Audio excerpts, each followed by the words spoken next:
Salam sehat untuk kita semua. Kembali lagi bersama saya Dr. Syafiq Dan saya Dr. Valen. Kami dari Departemen Kesehatan THTKL FKKMK UGM. Pada hari ini kami akan membahas sebuah topik yang tidak kalah menarik dibandingkan topik yang telah kita bahas di podcast sebelumnya, yaitu mengenai amandel. Ya, mungkin nanti pertama bisa dijelaskan terlebih dahulu oleh Dr. Valen ya, apa yang dimaksud dengan amandel, kemudian letaknya itu ada di mana. Karena sebetulnya kata amandel itu cukup familiar di masyarakat, namun ternyata faktanya itu banyak sekali ketidakpahaman masyarakat gitu tentang amandel, dan juga banyak mitos-mitos yang beredar di masyarakat mengenai amandel. Nah, untuk karena itu kita akan jelaskan dan juga kita akan luruskan ya hal tersebut. Betul sekali. Bisa jelaskan terlebih dahulu apa itu amandel, dokter? Baik, Dr. Syafiq. Jadi amandel ini memang betul sekali sangat familiar di mata masyarakat, dan memang banyak sekali masyarakat yang masih salah kaprah. Jadi harus kita luruskan di sini. Amandel atau secara medis kita menyebutnya sebagai tonsilla palatina. Ini sebenarnya adalah struktur yang setiap orang akan punya. Jadi bukan amandel berarti adalah suatu penyakit, bukan. Jadi amandel ini adalah suatu struktur di mana dia adalah bagian dari sistem limfoid, dokter, atau sistem imun atau kekebalan tubuh. Nah, amandel ini sendiri sebenarnya bisa kita lihat masing-masing orang. Kalau kita lihat bahwa tonsilla palatina atau amandel yang kita sebutkan ini, dia kalau kita membuka mulut ada di rongga tenggorok, di sebelah kanan dan kiri lidah. Ada dua berarti ya? Betul sekali, sebelah kanan dan kiri. Dan memang akan terlihat lebih jelas pada pasien atau pada orang yang mengalami pembesaran amandel. Betul, karena dia akan tampak lebih menonjol, sehingga akan sangat mudah terlihat ketika kita membuka mulut, amandel sebelah kanan dan kiri akan terlihat. Karena pada beberapa kasus dia belum terlihat menonjol, iya, belum terlihat sekali keluar. Jadi memang dia akan lebih mudah tervisualisasi saat terjadi pembesaran. Gitu ya, dokter. Betul. Ya. Dan memang kalau berbicara tonsil, tidak hanya tonsilla palatina, dokter. Jadi kita mempunyai sistem yang terbentuknya seperti cincin di rongga tonsil lainnya seperti itu ya. Betul, di rongga tenggorok. Nah, mungkin Dr. Syafiq bisa menjelaskan tonsil-tonsil yang lainnya ini, dokter. Ya, jadi seperti yang sudah disebutkan oleh Dr. Valen ya. Jadi ada tonsil-tonsil lain selain tonsilla palatina seperti itu. Nah, mereka ini tersusun melingkar, jadi berdekatan ya. Jadi strukturnya itu membentuk seperti sebuah cincin yang bahasa medisnya itu adalah cincin Waldeyer, ada di atap dari nasofaring ya. Betul sekali. Nah, kemudian ada tonsilla tuba yang letaknya itu di opening dari tuba eustachius seperti itu, dan juga ada tonsilla lingua yang letaknya itu ada di pangkal lidah. Betul. Seperti itu. Yang mereka itu dia terletak ya tadi itu melingkar ya. Betul seperti sekali. Sebuah cincin. Gitu. Dan iya. Fungsinya sama ya, fungsi proteksi ya, dia sebagai sistem imun tubuh seperti itu ya. Nah, betul sekali. Dan berbicara tentang amandel lagi, dok, ini kembali ke tonsilla palatina atau amandel. Memang setelah tadi disebutkan bahwa amandel ini adalah bukan suatu penyakit, struktur yang normal. Nah, apakah ada kondisi-kondisi tertentu di mana struktur normal ini bisa menjadi masalah? Ya, jadi bisa ya. Jadi struktur normal ini itu bisa menjadi masalah pada kondisi-kondisi tertentu. Terutama kalau membesar. Nah, membesarnya itu karena apa ya? Banyak penyebabnya ya, dokter ya. Bisa karena peradangan ya atau inflamasi, bisa juga karena infeksi seperti itu, atau mungkin karena sebuah keganasan, atau mungkin faktor genetik juga bisa. Nah, masalah yang ditimbulkan nanti tergantung, bisa ringan sampai berat. Ringan itu ya seperti misalnya mendengkur saat tidur, kemudian merupakan bagian dari vokal infeksi. Beratnya itu seperti misalkan ada gangguan saat menelan seperti itu. Begitu. Jadi tergantung nanti ya dari keluhannya itu bisa ringan sampai berat seperti itu, dokter. Baik, tadi dokter Syafiq mengatakan bisa karena peradangan atau mungkin infeksi. Nah, mungkin peradangan di amandel itu sendiri sebenarnya apakah pasti bahwa setiap orang dengan keluhan di tenggorok itu pasti penyebabnya karena peradangan di amandel? Itu salah satu yang mau kita luruskan juga. Betul ya, dokter sekali. Ya, karena orang-orang itu taunya kalau misalkan tenggorokannya itu bermasalah ya atau nggak enak gitu, pasti dia akan mengatakan kalau ini amandel seperti itu. Nah, betul. Tapi masalah di tenggorok itu bukan hanya karena amandel, bisa juga karena hal lain. Begitu, karena kan di dalam tenggorok itu kan ada struktur-struktur lainnya seperti itu, bukan hanya amandel ya. Bisa saja itu peradangan pada dinding faring seperti itu, bukan hanya karena amandel saja seperti itu. Oke, jadi memang perlu diruskan bahwa peradangan atau keluhan di tenggorok ini tidak hanya melulu karena amandel. Iya, bukan bukan hanya karena Betul amandel, bisa sekali. juga karena hal lainnya seperti itu. Betul sekali. Dan memang kalau tadi kita bicara mengenai amandel sebagai suatu bagian dari struktur atau sistem limfoid, dokter. Jadi amandel ini apakah memang ada perubahan dari usia tertentu atau dia memang dari saat lahir segitu sampai dengan nanti dewasa atau bagaimana, dok? Ya, ini juga kita sambungan ke mitos-mitos yang mungkin Betul. beredar di masyarakat ya, kalau amandel diambil nanti kecerdasan berkurang ya, atau mengganggu tumbuh kembang seperti itu. Nah, jadi amandel itu dia ketika kita berusia masih muda ya, atau masih kecil, kurang dari 12 tahun biasanya, itu menjadi sistem imun yang memang sifatnya itu dominan seperti itu, sistem proteksi yang dominan. Tetapi di atas usia itu, di atas 12 tahun biasanya dia tidak dominan lagi, tapi sudah digantikan oleh sistem limfoid tubuh lainnya. Baik. Seperti itu ya. Nah, tadi mungkin kita bisa sambungkan ya ke pembesaran amandel tadi ya. Iya, betul. Kan banyak tadi penyebabnya ya, dokter ya. Ada karena radang ya, karena infeksi, kemudian karena keganasan, karena faktor genetik. Nah, pembesaran itu juga nanti bisa diikuti dengan pembesaran pada tonsila yang lainnya. Jadi bukan hanya tonsila palatina saja seperti itu. Bisa juga diikuti dengan pembesaran adenoid misalnya seperti itu. Ya, yang akan menyebabkan gangguan-gangguan yang sudah disebutkan tadi dari ringan sampai berat. Tapi yang biasanya paling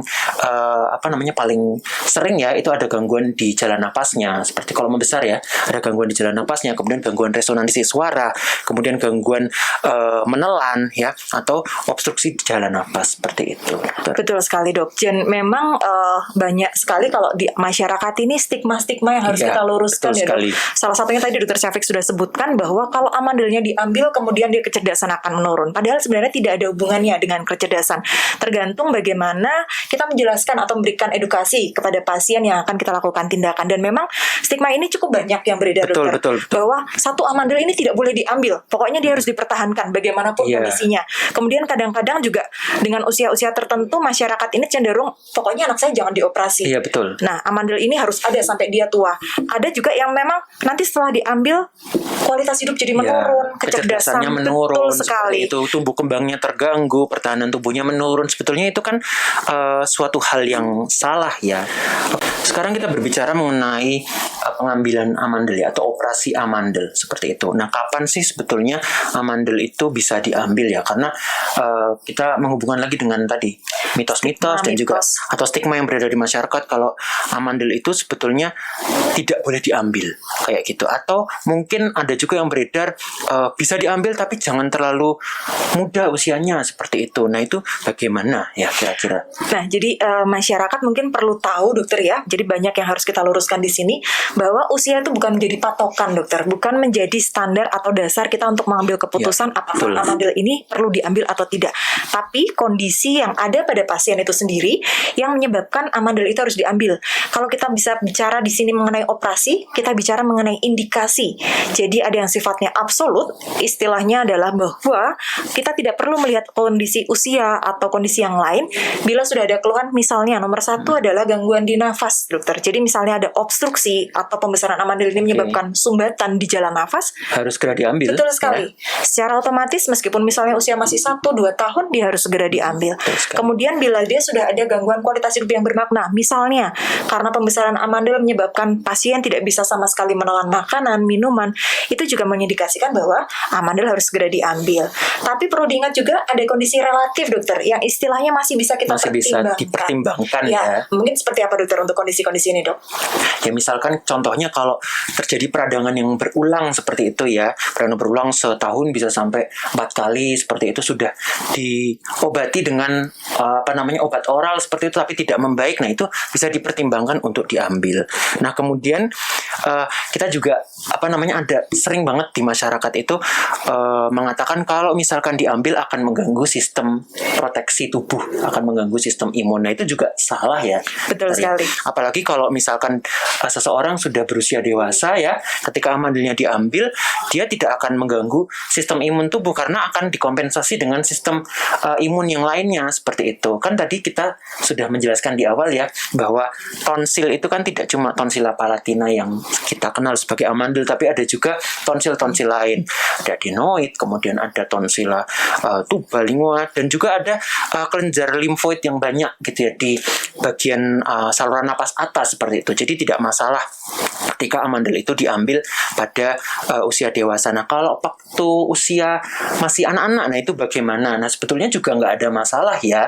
Memang ketika sistem imun lain ya yang ada itu belum bisa mengkompensasi, akan ada penurunan sistem imun yang sifatnya itu sementara tapi tidak terlalu signifikan seperti itu ya. Tetapi kalau mengingat tadi loh gejala-gejala yang ada ya, yang sumbatan jalan nafas seperti itu, nah itu kan harus segera ya. Betul sekali, dan memang kita tidak boleh menyepelekan gejala yang muncul karena pembesaran amandel ya dok. Betul ya. sekali. Karena kalau kita biarkan seperti misalnya pasien dengan pembesaran amandel dengan usia anak-anak, kemudian dia mengalami gangguan karena memang pembesaran itu misalnya mendengkur, tadi dokter sudah menyebutkan, dan memang nanti semakin lama kita biarkan, dia kondisinya akan semakin berat. Bisa terjadi mungkin kalau masyarakat yang sudah sering searching di internet atau mungkin dengar-dengar 1-2 bahwa OSA dokter, atau obstructive sleep apnea atau gangguan tidur. Nah, mungkin kalau ibu-ibu yang punya anak yang pembesaran amandelnya sudah berlangsung lama, kemudian memang harusnya dioperasi tapi belum dioperasi, mungkin akan sering melihat bahwa anaknya selain mendengkur, ini tidurnya mulai terganggu dok. Ya, akan ada henti nafas saat tidur ya. Betul sekali. Itu. Jadi mungkin akan terlihat anaknya kalau tidur dia sering sekali terbangun, betul. Dan kalau siang jamnya sekolah justru anak cenderung mengantuk. Betul, dan itu yang dimaksud tadi gejala jangka panjang. Betul ya. sekali, kurang konsentrasi dan yang lainnya. Jika tidak diambil amandelnya seperti itu. Betul sekali dokter. Nah, selain mengenai pengambilan amandel dok, berarti memang yang harus diluruskan di sini bahwa peradangan pada tenggorokan itu tidak hanya karena amandel ya, ada banyak struktur lain di tenggorok yang bisa menyebabkan masalah. Betul sekali. Tidak hanya dari tenggoroknya sendiri, dinding tenggorok ataupun tonsila palatina atau amandel, tapi perlu diingat juga bahwa kebersihan rongga mulut sangat berpengaruh, nah, dokter itu juga penting itu. Ya, seperti misalnya gigi. Nah, kalau misalnya kita punya infeksi di gigi, akan sangat berpengaruh terhadap peradangan yang muncul. Jadi tidak hanya selalu karena amandel ataupun dinding dari tenggorok. Betul. Nah, jadi mungkin masyarakat banyak yang bertanya-tanya, dokter, ini kapan saya harus ke dokter? Atau mungkin karena ini sering pada anak-anak, kapan saya harus membawa anak saya ke dokter?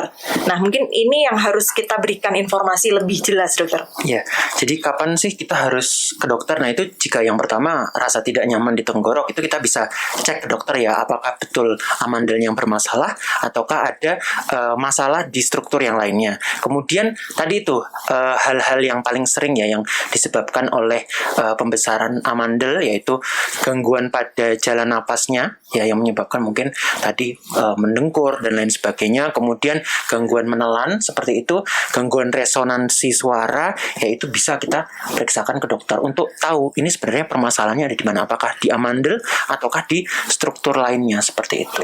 Betul sekali. Jadi memang di sini banyak sekali mitos-mitos yang harus kita luruskan dan sudah kita berikan klarifikasi ya. Betul. Nah, jadi supaya masyarakat tidak bertanya-tanya lagi tentang amandel dan mulai membuka pikiran bahwa amandel ini bukan sesuatu yang harus ditakuti, tapi juga tidak boleh disepelekan. Tidak boleh disepelekan begitu. Betul sekali. Demikian bincang-bincang kami mengenai amandel pada kesempatan kali ini. Semoga bermanfaat dan sampai bertemu lagi pada kesempatan selanjutnya, dokter ya, dengan materi yang tentunya tidak kalah menarik dibandingkan materi hari ini seperti itu. Jangan lupa isi di kolom komentar dan like serta subscribe pada channel kami.